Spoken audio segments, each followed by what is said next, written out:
Hello students, मैं अभिषेक कुमार जैन, आपका Hindi educator. Welcome to Unacademy. आज हम कोर्स ए, जिसके हम लोग अभी क्लासें पढ़ रहे हैं, जिसमें कि एक और नए चैप्टर से हम सभी रूबरू होंगे और जिसमें आप सभी के साथ मैं आपको एक और नए चैप्टर के बारे में समझाऊंगा। तो आइएगा आज के चैप्टर को शुरू करते हैं, जिसका नाम है संगतकार। शाब्दिक तौर पर अगर हम संगतकार का मीनिंग समझें तो मतलब होता है कि साथी। संगतकार यानी साथी, लेकिन किसका साथी, किस तरीके का साथी या किस स्थिति में वो साथ दे रहा है, ये सारी चीजें जो हैं वो आज हम इस चैप्टर में पढ़ेंगे।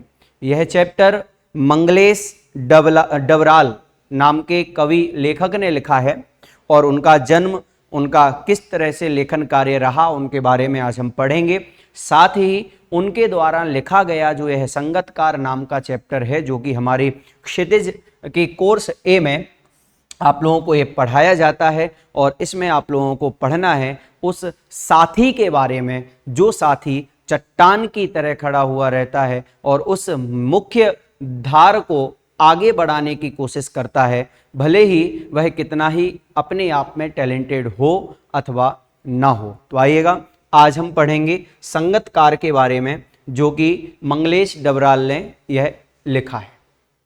मंगलेश डबराल का जन्म सन 1948 में टेहरी गढ़वाल नाम, जहां उत्तराखंड के काफल पानी गांव में हुआ और शिक्षा दीक्षा हुई देहरादून में।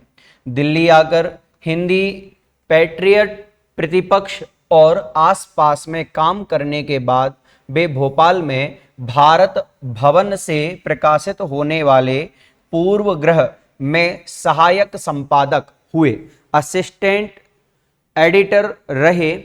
इलाहाबाद और लखनऊ से प्रकाशित अमृत प्रभात में भी कुछ दिन नौकरी की।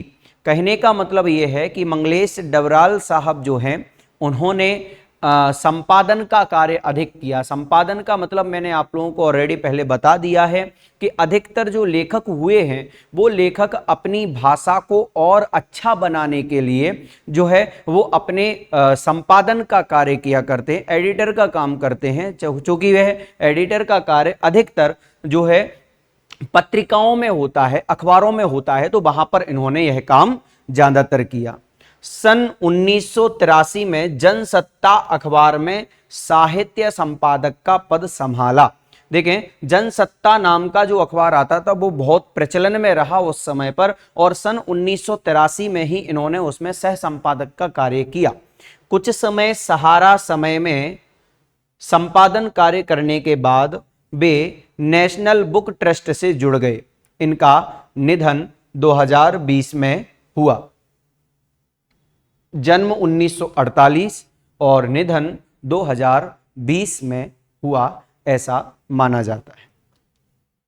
आगे मंगलेश डबराल ने और क्या क्या किया उसके बारे में हम समझते हैं। तो सबसे पहले तो उन्होंने 4 कविताएं लिखी और 4 कविता संग्रह जो हैं उनके प्रकाशित हुए, जो हम सभी के बीच में आए। इसके साथ साथ बताया कि वो 4 कविता पहाड़ पर लालटेन, घर का रास्ता, हम जो देखते हैं और चौथा आवाज भी एक जगह है। इस तरह से उन्होंने जो है 4 कविता संग्रह लिखे और उन 4 कविता संग्रह के पश्चात साहित्य अकादमी पुरस्कार से सम्मानित भी हुए। उससे सम्मानित होने के साथ साथ मंगलेश की ख्याति जो है वो अनुवादक के रूप में भी है। अनुवादक का मतलब होता है ट्रांसलेटर, यानी कि जो अन्य भाषा में लिखी हुई जितनी भी किताबें हैं, कविताएं हैं, उन कविताओं को हिंदी में परिवर्तित करना और हिंदी की कविताओं को अन्य भाषा जो वो जानते हैं उसमें अनुवाद करना, ये अनुवादक का दर्जा होता है और वो अनुवादक के रूप में भी प्रचलन में आए। मंगलेश की कविताओं के भारतीय भाषाओं के अतिरिक्त अंग्रेजी, रूसी, जर्मन, स्पेनी, पोलस्की और बल्गारी भाषाओं में भी अनुवाद प्रकाशित हो चुके हैं। कहने का मतलब ये है कि ये अनुवादक के तौर पर इसलिए ही इनका नाम प्रचलन में नहीं आया, इन्होंने हिंदी भाषा के साथ साथ में और अन्य देश की भाषाओं में भी परिवर्तन किया, उन देश की भाषाओं में भी लेखक कविताओं में परिवर्तन किया है उनको भी लिखा है। कविता के अतिरिक्त यानी इन्होंने साहित्य लिखने में, सिनेमा यानी कि फिल्म इंडस्ट्री में, संचार माध्यम का मतलब होता है कि दूरवाणी में, और संस्कृति यानी कि कल्चर में भी सवालों पर नियमित लेखन भी करते रहे हैं। कहने का मतलब ये है कि इन्होंने केवल कविताएं ही नहीं लिखी बल्कि कहानियां भी लिखी, बल्कि सिनेमा के ऊपर भी लिखा, बल्कि इन्होंने और अपने आप के लिए और निखारने के लिए संचार का माध्यम चुना, यानी दूरदर्शन इत्यादि टीवी चैनलों पर भी लिखा, और साथ साथ में उनके आज की और पहले की संस्कृति किस तरह की थी उन पर जो सवाल उठे उन सवालों पर लिखा और उसको लिख करके भी प्रकाशित किया गया। मंगलेश की कविताओं में सामंती बोध और पूंजीवादी छल छद्म दोनों का प्रतिकार है। वे यह प्रतिकार किसी शोर शराबे के साथ नहीं बल्कि प्रतिपक्ष में एक सुंदर सपना रचकर करते हैं। उनका सौंदर्य बोध सूक्ष्म है और भाषा पारदर्शी, जो सभी को समझ में आए। संगतकार कविता जो हम आज पढ़ने वाले हैं वो क्यों पढ़ रहे हैं और उसका कारण क्या रहा होगा, इसको भी आज हम जानेंगे, और हम इस कविता में क्या पढ़ेंगे वो भी बहुत अच्छे से समझेंगे। तो देखिएगा, संगतकार कविता गायन में मुख्य गायक का साथ देने वाला संगतकार की भूमिका के महत्व पर विचार करती है। यह कविता उस व्यक्ति के बारे में बताते हैं कि जो मुख्य संगीतकार, आप लोगों ने देखा होगा कि जब कभी भी कोई शो होते हैं सिंगिंग के, तो वहां पर एक मुख्य गायक होता है जो उस गाने को प्रेजेंट कर रहा होता है, लेकिन उसके साथ में साथ देने वाला, उसके साथ को सिंगर के रूप में भी एक व्यक्ति होता है जो उस गायककार का साथ देने वाला होता है। अथवा हम कोरस सिंगर को भी यह उपमा दे सकते हैं कि वो संगतकार है, उसके साथ साथ में जो उनके साथ जो म्यूजिशियंस होते हैं, बजाने वाले, चाहे वो हारमोनियम बजा रहे हों, तबला बजा रहे हों, चाहे वो कैसियो बजा रहे हों, चाहे वो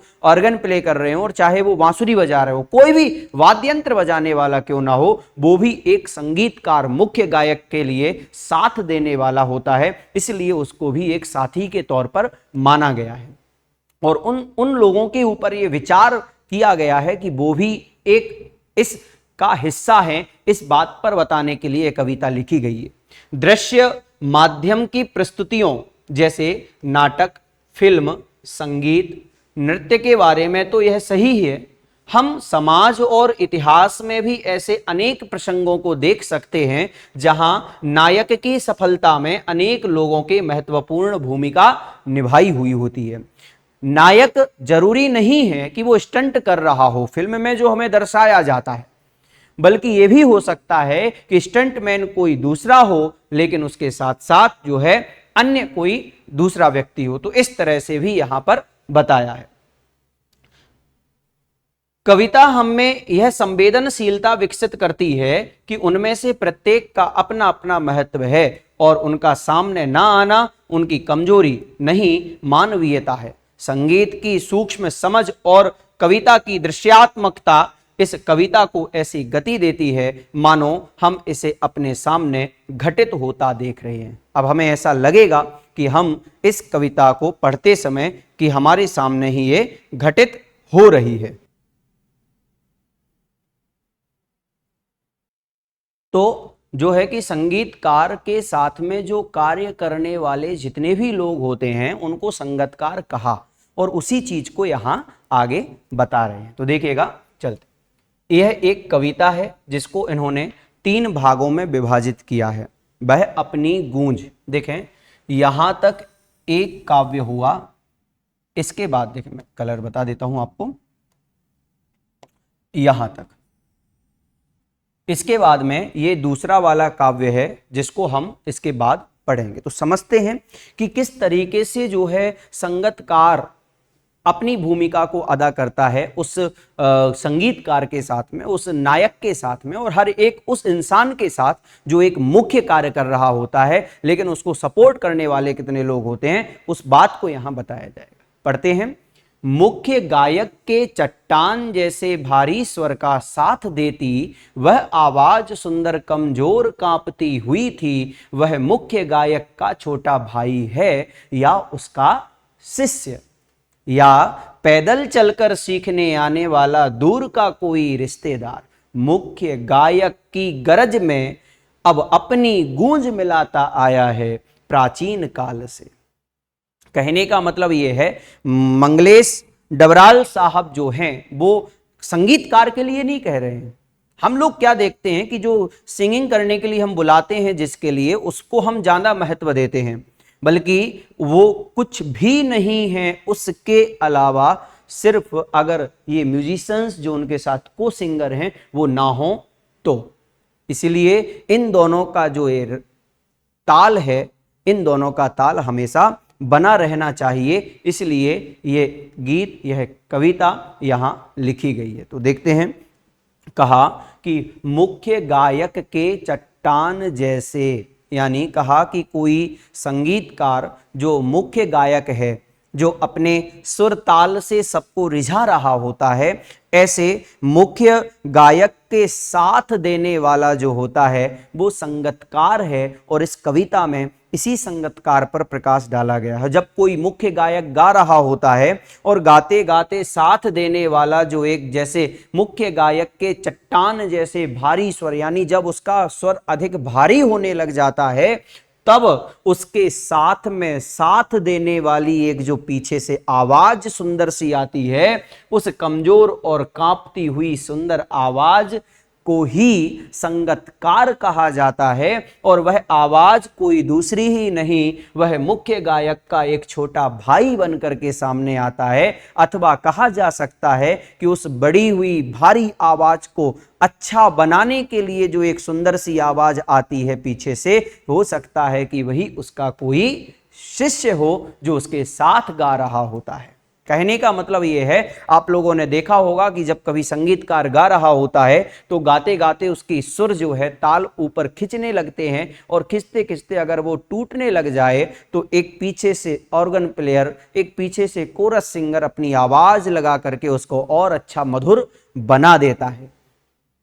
और कहा कि वो आवाज है क्या, या पैदल चलकर सीखने आने वाला दूर का कोई रिश्तेदार, या फिर हो सकता है कि कोई वो दूर का रिश्तेदार है जो पैदल चल करके आया हुआ है और वो मेरी आवाज को, एक संगीतकार की आवाज को जो है और अच्छा बना देने वाला हो, गीत सिखाने आया हो। वह मुख्य गायक की गरज में, वो क्या करता है और उसका क्या काम है, संगतकार का और क्या काम है, तो उन्होंने कहा कि जब मुख्य गायक गीत गा रहा होता है और उसकी गरज अगर तेज हो जाए, भारी हो जाए, चुभने लग जाए आवाज, तब वह अपनी गूंज मिलाता आया है। यानी वो ऐसा लगता है कि उसका कोई दूर का रिश्तेदार जो अपनी बड़ी दूर से चल करके आया है, उसका रिश्तेदार, उसका साथी बन करके आया है, वो अपनी उस भारी सी आवाज में अपनी मधुर आवाज मिला करके और उस आवाज को और सुरीला बना देता है। ऐसा यहां कहा गया है। प्राचीन काल से, प्राचीन काल से मतलब कोई बहुत पुराना रिश्तेदार पैदल चल करके आया हो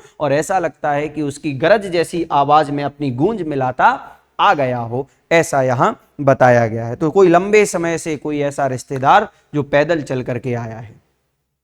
आगे कहा कि गायक जब अंतरे की जटिल तानों के जंगल में खो चुका होता है या अपने ही सरगम को लांघ कर चला जाता है भटकता हुआ एक अनहद में, तब संगतकार की स्थाई को संभाले रखता है जैसे समेटता हो मुख्य गायक का पीछे छूटा हुआ सामान, जैसे उसे याद दिलाता हो उसका बचपन।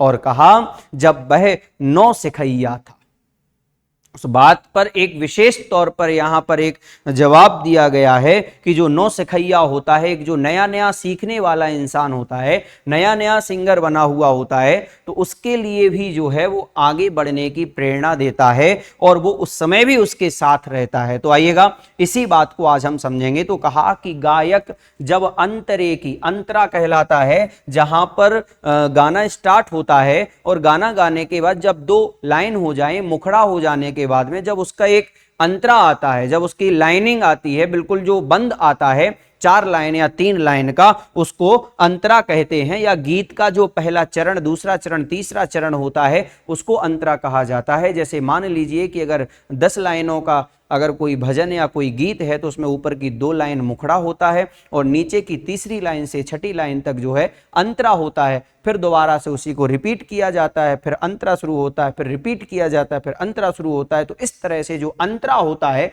वो एक जटिल तानों के साथ में शुरू होता है, उसमें एक खिंचाव होता है।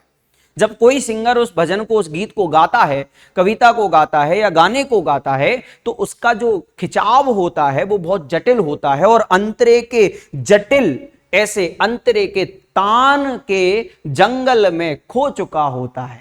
मतलब कहने का यह है कि जब वो अंतरे को उठाता है और खींचता है सुर ताल को, तो वो भूल जाता है कि वो कहां पढ़ रहा होता है या उसको क्या गाना होता है।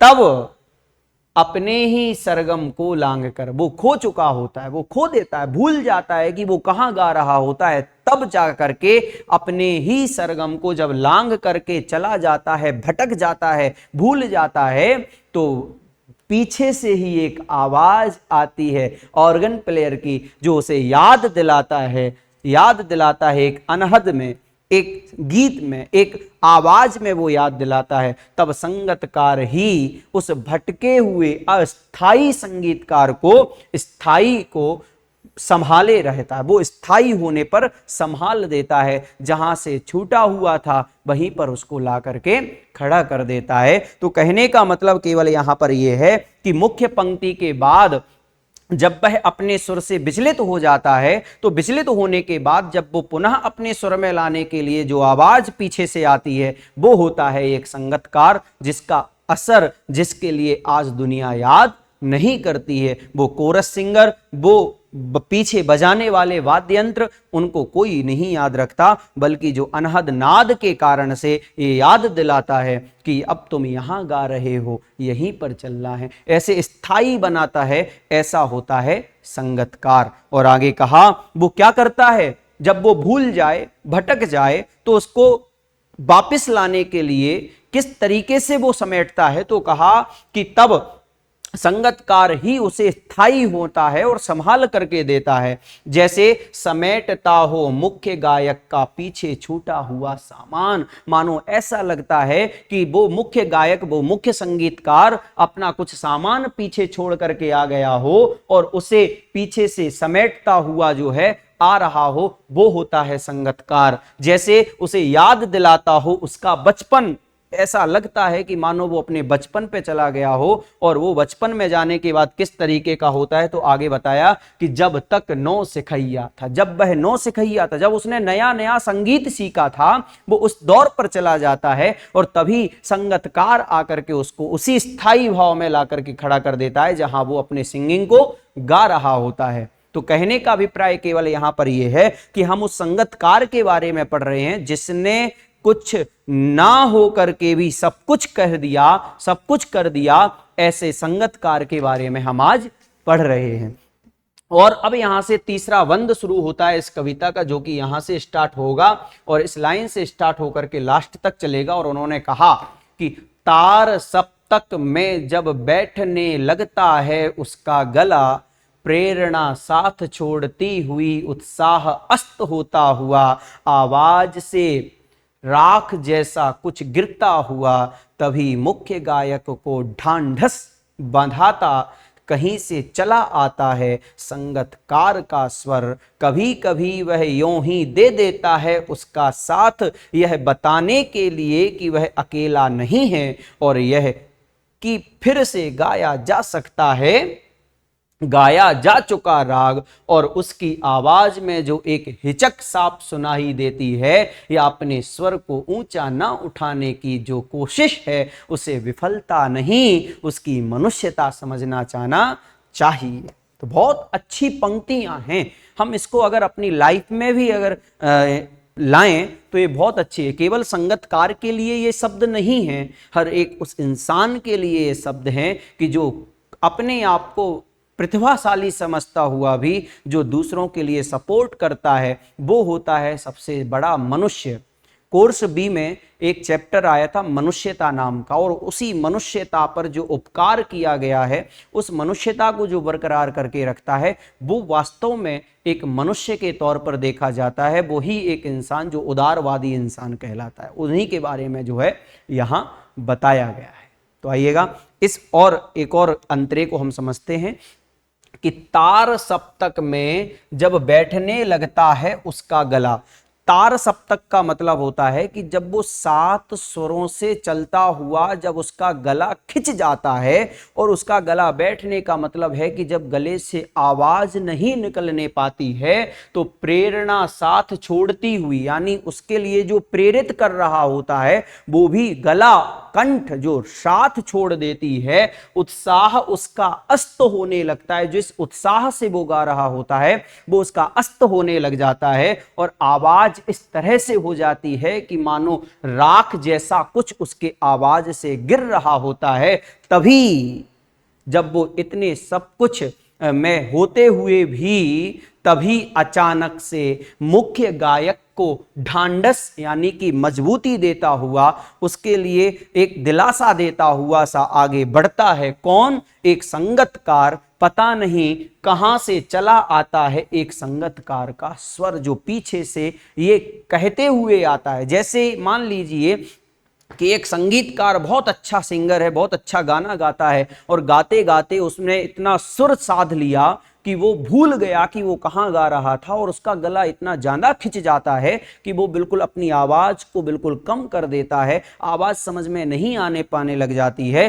तब वह क्या करता है, तब कहीं दूर से पीछे से एक सुर आगे आता है और एक ढांढस सा बताता है कि नहीं, मैं अभी यहां पर हूं। इस बात के लिए भी जताने के लिए वह संगतकार क्या कहता है, अब यहां से संगतकार की लाइन शुरू होती है यहां से, और अब यहां से संगतकार की लाइन शुरू हुई तो इसमें यह बताता है कि अभी तक तो वो एक परिस्थिति में क्या है, फंस चुका है संगीतकार। अब उस संगीतकार को उस परिस्थिति से हटाने का काम जो करता है वो संगतकार होता है, और वह संगतकार का स्वर पीछे से चला आता है। कभी कभी वह यूं ही दे देता है उसका साथ, कभी कभी तो इसलिए भी स्वर साथ दे देता है कि आप लोगों ने देखा होगा कि एक लाइन उसने बोली, दूसरी लाइन पीछे को सिंगर ने बोल दी, फिर उसने बोली, फिर कभी कभी हमने देखा है अगर को सिंगर ना हो तो गाने के बाद वो ऑर्गन प्लेयर भी, कीबोर्ड प्लेयर भी उसको आवाज दे देता है, उसके लिए उस संगीत में सुर साथ दे देता है। तो कभी कभी वह ऐसे ही अपने आप उसको साथ दे देता है,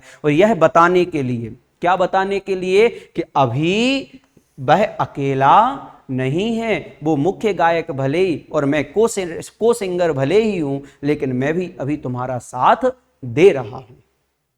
वो अकेला नहीं है, इस बात को जताने के लिए वो कभी कभी तो अपनी आवाज को पीछे से बोल देता है। और यह कि फिर से गाया जा सकता है, वो ये बता भी सकता है, वो उसका जो सुर पीछे से आया हुआ है वो ये बताना चाहता है कि जिस बात को तुमने गा दिया है उसी बात को हम फिर से भी गा सकते हैं, वो सुर फिर से भी आ सकता है। इस बात को बताने वाला होता है एक संगतकार। और गाया जा चुका राग, यानी जिस राग को हमने गा लिया है उसी राग को हम दोबारा गा सकते हैं, इस बात को बताने वाला भी होता है एक संगतकार, जो अपने सुर के माध्यम से मुख्य संगीतकार का साथ देता है। और कहा, और उसकी आवाज में जो एक हिचक, देखिए संगतकार जो होता है वो कभी मुख्य सिंगर के दायरे के बाहर नहीं आता है, इस बात का ध्यान रखना। संगतकार कभी अपने मुख्य संगीतकार जो उसका मुख्य सिंगर है उसके आगे बढ़ने की कोशिश भी नहीं करता है, सोचता तक नहीं, बल्कि उसकी आवाज से ही ये पता चल जाता है, उसकी आवाज में ही एक ऐसी हिचक आ जाती है, देखिए हिचक साफ सुनाई देती है, वो ये कहना चाहता है कि या अपने सुर को ऊंचा ना उठाने की कोशिश है, और वो अपने सुर को भी ऊंचा नहीं उठाता है कि कभी किसी को ये ना लगे कि इस मुख्य संगीतकार के साथ में जो आया हुआ को सिंगर है वो अच्छा गाता है, मुख्य संगीतकार नहीं। तो वो अपनी आवाज को बुलंद भी नहीं करने देता है। उसका सिर्फ और सिर्फ एक कारण रहता है, उसकी मनुष्यता, उसकी उदारवादिता, जो अपने इस स्वर को भी ऊंचा उठने से मना कर देता है। उसे विफलता नहीं समझना, उसे उसकी विफलता मत समझना, वो सफल है इन सब चीजों में, बस आड़े आती है तो उसकी मनुष्यता ही समझा जाना चाहिए, उसकी विफलता कभी नहीं समझना चाहिए कि मुख्य सिंगर अच्छा गाता है, पीछे बैठा हुआ सिंगर, पीछे बजाने वाले जितने वाद्य यंत्र हैं वो कुछ भी नहीं करते हैं। कभी भी हमें उनकी विफलता का परिचय ना दे करके बल्कि उनकी मनुष्यता का परिचय देना चाहिए कि ये एक मुख्य सिंगर के साथ साथ होकर के अपने कार्यक्रम को, अपने आयोजनों को और कितना अच्छा बना सकते हैं। तो बच्चों ध्यान रखना, इससे हमने केवल एक ही चीज सीखी है, हमारा साथ देने वाले जितने लोग हैं हमें उनका उपकार समझना चाहिए।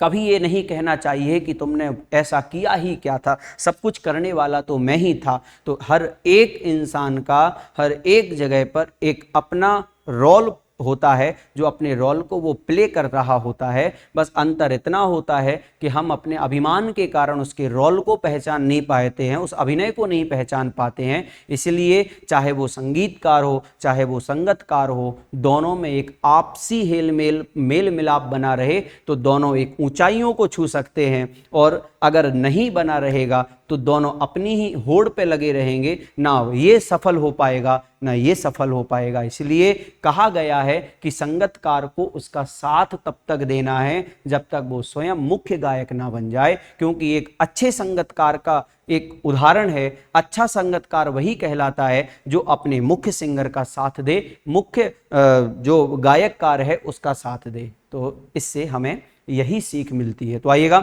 आज हम इसके एनसीईआरटी से जो क्वेश्चन आंसर हैं वो हम करेंगे, और उन क्वेश्चन आंसर्स को आज हम देखेंगे। आपकी ही किताब में दिया हुआ है, क्वेश्चन है कि संगतकार के माध्यम से कवि किस प्रकार के व्यक्तियों की ओर संकेत करना चाह रहा है। मतलब कहने का यह है कि कवि संगतकार शब्द कहने पर किन किन लोगों को उसमें ले रहा है। तो कहा कि संगतकार के माध्यम से कवि किसी भी कार्य अथवा कला में लगे उन सहायक कर्मचारियों और कलाकारों की ओर संकेत कर रहा है जो बिना किसी लाभ की इच्छा के सिर्फ अपने कर्तव्य का निर्वाह कर रहे हैं। मान लीजिए हम कहीं रामलीला का मंचन कर रहे होते हैं, कहीं किसी नाटक का मंचन कर रहे होते हैं, तो जरूरी नहीं है कि जो नाटककार आए हुए हैं वही मुख्य है, उसमें हर एक वो इंसान महत्वपूर्ण अपनी भूमिका निभाता है, चाहे वो टेंट बांधने वाला हो, चाहे वो माइक वाला हो, चाहे वो बजाने वाले ही क्यों ना हो, वो एक अपनी अपनी एक भूमिका को अदा कर रहे होते हैं, एक कर्तव्य का निर्वाह कर रहे होते हैं। उन लोगों के लिए उन्होंने यहां पर ये संगतकार शब्द दिया। जैसे संगतकार मुख्य गायक के साथ मिलकर उनके सुरों में अपने सुरों को मिलाकर उसके गायन को नई जान फूंक देता है, उसको और अच्छा बना देता है, किंतु उसका सारा श्रेय मुख्य गायक को प्राप्त होता है। इसलिए इस व्यथा को दूर करने के लिए, इस व्यथा को समझ करके जो दुनिया में लाए वो हैं मंगलेश डबराल, इस कविता के लेखक। आगे देखिएगा कि आगे बताया कि संगतकार जैसे व्यक्ति संगीत के अलावा और किन किन क्षेत्रों में दिखाई देते हैं। भाई कहने का अभिप्राय केवल इतना है कि भाई संगीतकार के अलावा और कहां कहां ऐसा स्थान होता है जहां संगतकार होते हैं। संगतकार यानी जो मुख्य कलाकार के साथ में साथ देने वाले होते हैं। तो उन्होंने कहा कि सिनेमा के क्षेत्र में, फिल्म में अनेक सह कलाकार, डुप्लीकेट, सह नर्तक और स्टंटमैन होते हैं। सह नर्तक का मतलब होता है कि जो डांस होता है उसमें हम ये तो देख लेते हैं कि कौन से हीरो ने डांस किया है, कौन सी हीरोइन डांस कर रही होती है, लेकिन वहां हम ये नहीं देखते कि उनके साथ और कितने लोग डांस कर रहे हैं, उनको भी उसी तरह की प्रैक्टिस कराई गई होती है। तो वो भी इसमें संगतकार का रोल अदा करते हैं। दूसरा, भवन निर्माण क्षेत्र में, जैसे कि मजदूर जो भवन का निर्माण करते हैं, हम लोग सिर्फ ठेकेदार या हम लोग सिर्फ उस कारीगर के बारे में ही अच्छा कहते हैं, बल्कि हम उनको भूल जाते हैं जिन्होंने एक ईंट का टुकड़ा जो है हमारे घर या हमारे मकान को बनाने में लगाया है, उसकी भी उतनी ही सहभागिता रहती है उस घर बनाने में। तीसरा प्रश्न है कि संगतकार किन किन रूपों में मुख्य गायक गायिकाओं की मदद करते हैं। तो उत्तर आया, संगतकार अपने स्वर को मुख्य गायक के स्वर से ऊंचा नहीं उठाता है। जब मुख्य गायक गाते गाते थकान का अनुभव करता है तो संगतकार उसे सहयोग देता है। जब गायन करते समय मुख्य गायक गायिका अपने स्वर लय को लांघकर भटक जाते हैं तो संगतकार उन्हें वापस अपनी सीमा में ले आता है। गायन के समय यदि गायक गायिका का गला भारी हो जाता है तो संगतकार अपनी आवाज से उसमें मधुरता भर देता है। यह उसकी मानवता है, मनुष्यता है कि विपरीत परिस्थितियों में भी मुख्य गायक की श्रेष्ठता को बनाए रखता है। वो ये नहीं सोचता है कि मुख्य गायक थक गया तो मैं आगे आकर के अपने रोल अदा कर लूं और उसको पीछे कर दूं, ये बिल्कुल भी उनके मन में नहीं होता है। आगे कहा कि भाव स्पष्ट करना है कि लाइन दी गई है कि और उसकी आवाज में जो एक हिचक साफ सुनाई देती है या अपने स्वर को ऊंचा ना उठाने की जो कोशिश है उसे विफलता नहीं, उसकी मनुष्यता समझ लेना चाहिए, जाना चाहिए। तो यहां से लेकर के जो एक दो लाइन थी उन दोनों तीनों लाइनों का एक भाव स्पष्ट करना है, उसमें क्या कहा जा रहा है। तो कवि मंगलेश डबराल इन पंक्तियों के माध्यम से ये कहना चाहते हैं कि गायन में मुख्य गायक का साथ देने वाले संगतकार की भूमिका के महत्व को दर्शाया गया है और उसमें यह कह रहे हैं कि जब कोई संगतकार मुख्य गायक के पीछे पीछे गाता है तब वह अपनी आवाज को मुख्य गायक की आवाज से अधिक ऊंचे स्तर पर इसलिए नहीं जाने देता ताकि मुख्य गायक की महत्ता कम ना हो, कि भाई जिसको हमने बुलाया वो कमजोर नहीं होना चाहिए, वो और अच्छा हो। ये एक कोरस सिंगर के ऊपर भी रहता है। यही हिचक, संकोच उसके गायन में झलकती है। वह कितना भी उत्तम क्यों ना हो परंतु स्वयं को मुख्य गायक से कम ही रखता है। क्यों? क्योंकि वो आगे बढ़ जाएगा तो मुख्य गायक की जो अहमियत है वो घट जाएगी और कोई भी सिंगर ये नहीं चाहेगा कि जो मुख्य गायक है, मुख्य कलाकार है, उसकी मुख्यता कम हो। इसलिए कवि आगे कहता है कि यह उसकी असफलता का प्रमाण नहीं है। इसको ये नहीं कहना चाहिए कि वो असफल है, वो नहीं कर सकता है, बल्कि यह कहना चाहिए कि यह उसकी मनुष्यता का प्रमाण है कि वह शक्ति और प्रतिभा के रहते हुए भी स्वयं को ऊंचा नहीं उठाना चाहता, बल्कि अपने गुरु और स्वामी को महत्व देने की कोशिश करता है।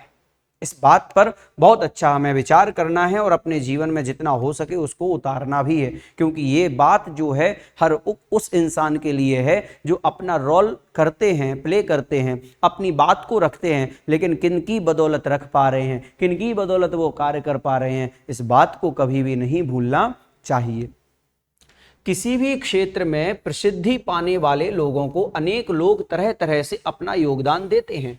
कोई एक उदाहरण देकर इस कथन पर अपने विचार लिखिए। उत्तर देते हुए कहते हैं कि किसी भी क्षेत्र में प्रसिद्धि पाने, क्षेत्र का मतलब होता है कोई भी ऐसा स्थान जहां पर हम प्रसिद्धि चाहते हैं। जैसे कि मान लीजिए कोई IITN बन करके अपनी प्रसिद्धि चाहता है, कोई डॉक्टर बन करके अपनी प्रसिद्धि चाहता है, कोई संगीतकार बन करके अपनी प्रसिद्धि चाहता है, कोई अच्छा इंजीनियर बन करके अपनी जो है प्रसिद्धि चाहता है। नाम, प्रसिद्धि यानी नाम, सम्मान, ख्याति, लाभ, पूजा सब चाहता है।